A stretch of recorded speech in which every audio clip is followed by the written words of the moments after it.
All right, so let's jump right in. Ian is staying up late with us. Thank you so much for being here. Pleasure. Absolutely. So you guys may have heard George Galloway was running for office again over across the pond. Here's George Galloway pretty much summarizing the thrust of his campaign. Here he is.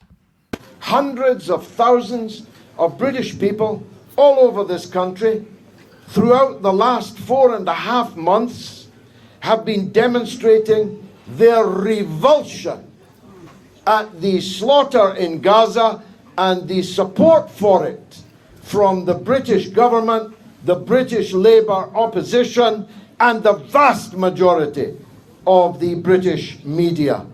Hundreds of thousands have marched, but millions share their revulsion. So, if you've come here to shill for little Rishi Sunak or clunky Keir Starmer, you've come to the wrong place, you see, because both of these parties were comprehensively defeated here in Rochdale yesterday. We got more votes than Labour, Conservative, Liberal, Reform, put together. All put together. That's the nature of our victory.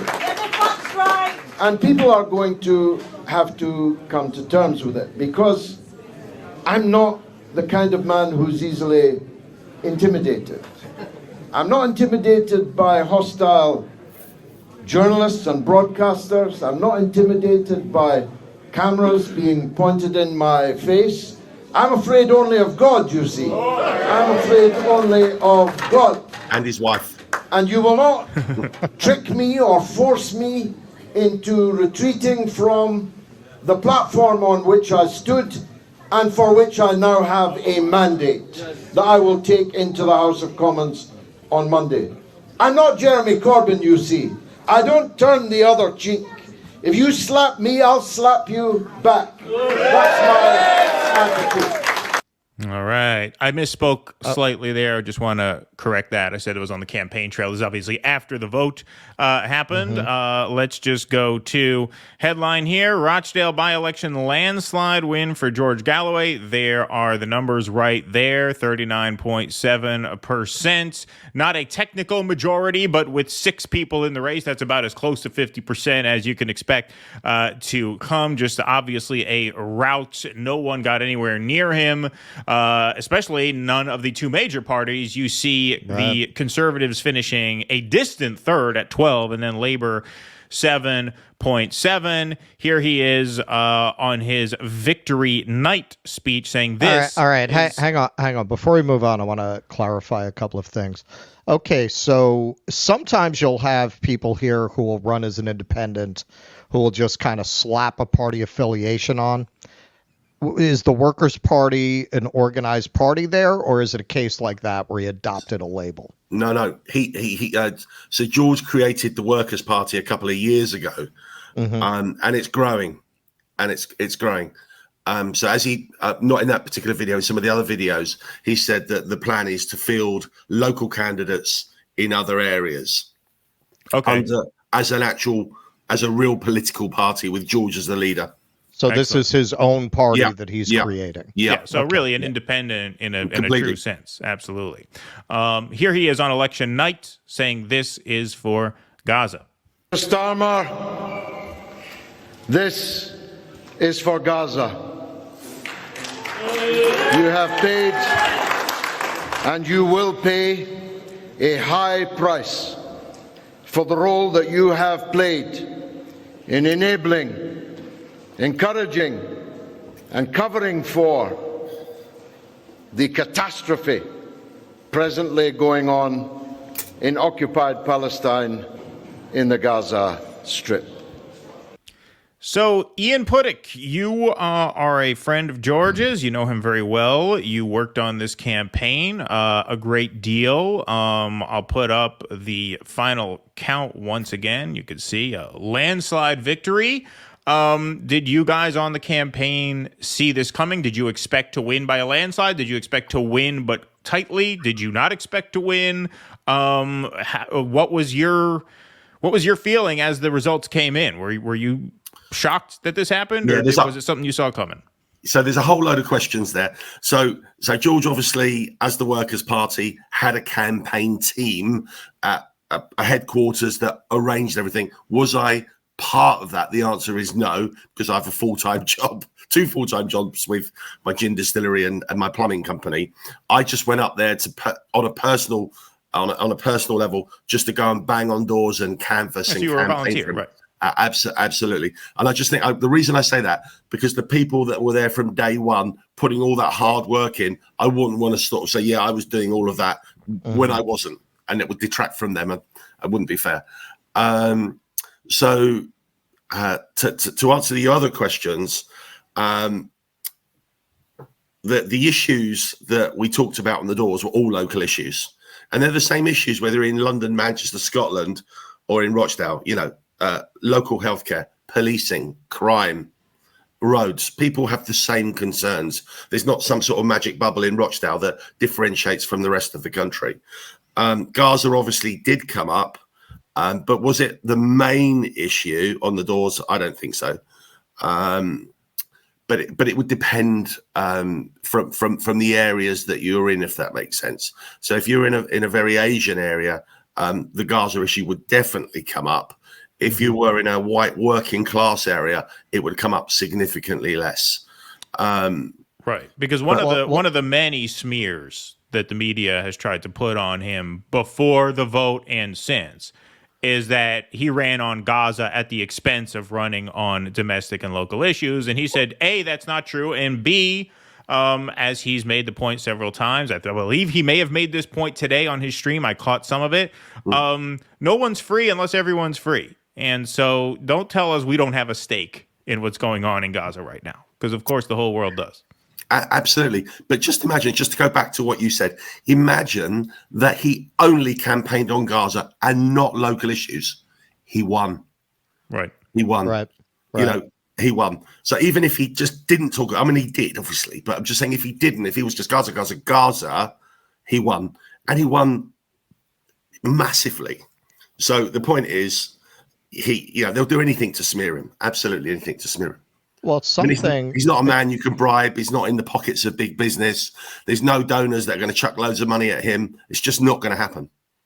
Well, it's interesting watching him speak because, and I don't say this as an insult, there are certain elements that are evocative of the secret of Trump's success, as I've always seen it.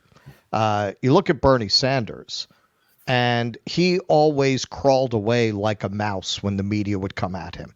He gets an endorsement from Joe Rogan, the most popular podcaster in the world, and they call him a racist and a homophobe. He goes, no, I don't want the endorsement. I don't want the endorsement. And what Trump understood from day one was that people hate this establishment so much that there's no upside in trying to cooperate with them or bend the knee to them. And there's only upside in defying them, to the point that, unlike Galloway, I like what he's standing for.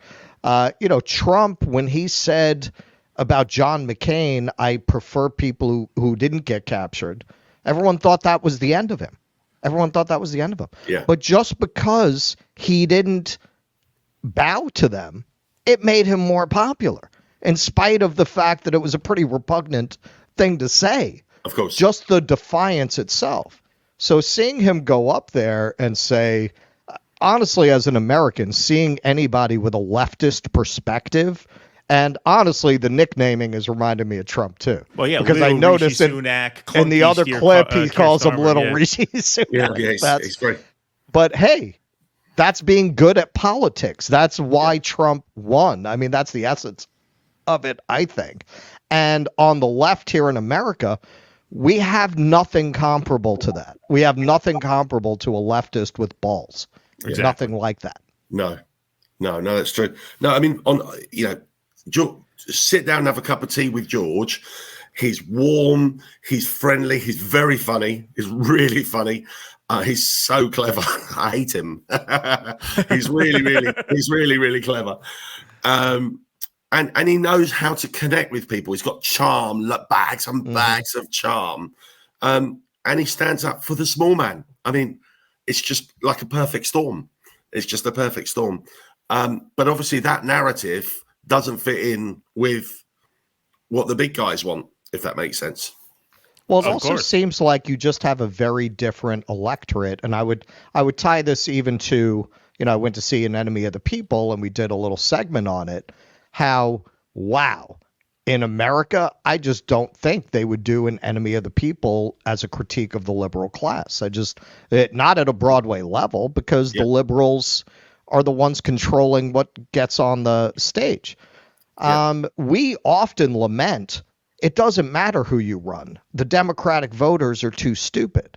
They're too stupid. You can't break through. They're garbage. You can't work with these people. But not only did you have people who would vote for George Galloway with the entire media, as far as we can see from here, correct me if I'm wrong, but it looks like the media is uniform in attacking him. Yeah. Same thing we have here with anybody who's like, anywhere to the left of Francisco Franco. They go after him full force. Excuse me. You're dealing with the same thing there, but the voters, it's inconceivable for us in America to have an independent candidate blow the Democrats and the Republican equivalent out of the water like that. Well, because there's too many people who are brainwashed by the Democratic Party. So, and this is a question for you, Ian, because you would know this much better than either of us would. You see Labor just in the toilet there, 7.7%. Yep. Right. Is it correct to assume that Galloway ate their lunch, that he took a lot of votes from them, or was there another crop of voters that he tapped into? No, it's absolutely. So traditionally, so even the British shit libs are not as brainwashed as our shit libs, is what you're saying, because they're willing to, at the end of the day, vote for an outside candidate. Well, I'll tell you what's really interesting. Two things. I don't want to digress too much. Right. So when I went up to campaign for George Galloway, I went online and I looked at all of the opposition, and I looked at all of their social media to see what they were saying. So there were various independents, and they were great. They were putting stuff on social media about local issues. I'm here. There's an issue. This is what I propose. Great. Right. Labour, Conservative, and the Lib Dems, and I've just forgotten them. Simon Danzig's. I've forgotten the party. It's gone. Reform. Reform. If you go on their social media, they are campaigning to stop Galloway. I mean, it's insane. Right. So if I was selling you my pen, I've owned this pen company, and I was putting stuff on it, I'd be selling the benefits and all of this kind of stuff about why my pen is so good and who uses it and why they use it, all that kind of stuff. None of them were doing that. They were just saying, we've got to stop Galloway. I mean, Simon Danzig, they hired a bus, an open-top bus, and they're on the top with loud hailers going, we need to stop George Galloway. We need to stop. I mean, it's insane. It's insane. But it didn't work on your voters. No. That's what's amazing for us. But how can they get it so wrong? I mean, I run a plumbing company and a gin distillery. I'm not a marketing man, but I know that's not what you do. If I wanted to try and get you guys to perhaps use my pen or pencil or whatever it is, saying don't use so-and-so's pen or so-and-so's pen is not where I would start. But it's insane. If you were a marketer, you would name them both Bathtub Gin. That's a great name for a plumber and a distiller. Bathtub Gin, same name for both companies. I tell you what's really interesting as well. So if you go on Sky News or any of the BBC and look at any of the clips on YouTube for George Galloway, you have the clip of George Galloway giving them that, which is fantastic. And then look at the comments. They're all pro George Galloway.